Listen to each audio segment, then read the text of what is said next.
Lyra here. One of the most important things in my life, I would definitely have to say gratitude. I've always been a pretty grateful person. You know, I was raised to give thanks and do things like that, but I definitely had a point in my life where I didn't do it as much as I should have done it. About 7 months ago or so, 7 or 8 months ago, I read a book, The Secret, which completely altered my perspective on life. It completely changed everything. You can actually watch The Secret on YouTube. It's a video that's on there, or it's a book. It took me like a day and a half to read, no time whatsoever. It was a really quick read and really interesting.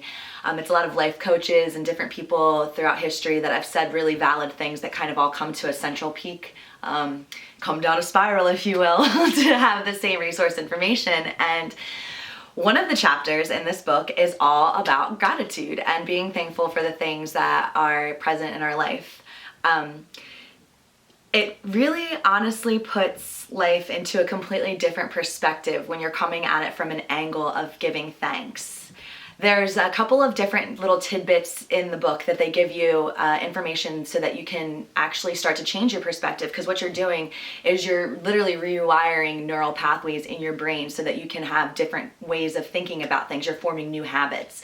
So one of the things, and I use this way, I still actually use it, I have a list and a notebook. It's called my Secret Shifters list. And what I did was I listed anything that I could think of, from just family members, a roof over my head, to really, really, really big things that I'm grateful for. And then every time I'm feeling in a funky mood or that I feel kind of negative or anything like that, pull out my Secret Shifters list and read all the things on it. And then by the time you're at the end of the list and you're finished reading, there's not really too much you can be very negative about when you realize how much you have to be grateful for. It's a great way to kind of change your perspective and get your mind in a different type of zone. Another way that they did it is, or that they suggested a way to help you kind of get into the zone and the feeling of gratitude, is you can use something called a grounding stone. You can pick a crystal that you feel like is calling you, or just a stone or a totem, some kind of token that you can keep in your pocket. And every time throughout the day that you feel it or that you come across it, you feel it and you think of something that you're grateful for. It kind of grounds you and brings you into a place of remembering that you need to reflect on what's good in your life. And that's really, really something that's amazing.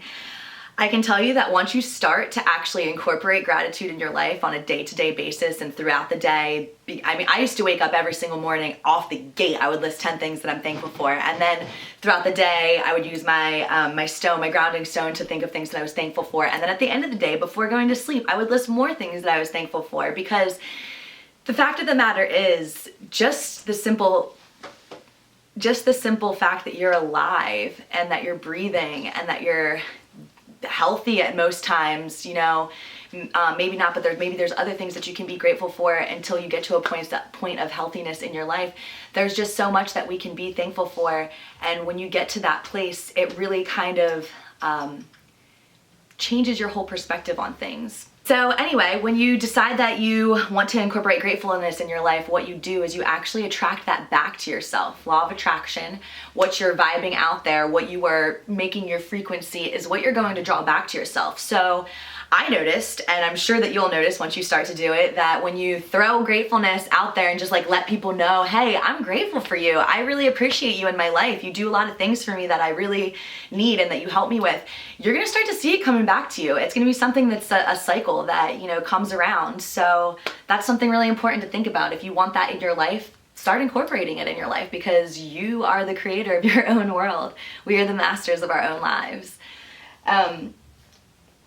Along with that, you know, everybody wants to feel good. Everybody wants to feel love in their life. So when you start to put that out there, like I said, you start to attract it back to yourself. When we fall in love in life, we do something called, and this is something that I've come across in my research with psychology and in neuroscience, we release oxytocin into our brain. And what that is basically the warm, fuzzy feelings. It's our thought patterns of just feeling good and euphoric and uppity and, good vibey. And we actually can form this. There's many different ways, but one of the ways is literally just by hugging for 20 seconds. So, one of my greatest things is everyone always says, Katie, you give such good hugs. Lyra, you give such good hugs. And I always tell everybody, well, I do it for selfish reasons. I actually give hugs because I enjoy the way that I feel when I'm giving somebody a great hug. And that is actually, wiring the neural pathways in your brain to feel these feelings of good and love with everybody. And so there was one day that I was doing a meditation and I was actually thinking to myself, if you're hugging other people and it's like releasing this oxytocin into your brain, why not just hug yourself? Like, literally, you're making a closed looped circuit around in your body if you sit there and you breathe in and hold it and breathe out and just hold yourself for at least a good 20 seconds. You are making yourself love yourself, which is what we're supposed to essentially be doing, is looking within and finding a love for ourselves. So why not start by showing yourself the love that you deserve, along with that self-care and the other things we've talked about. I have a challenge for all of you.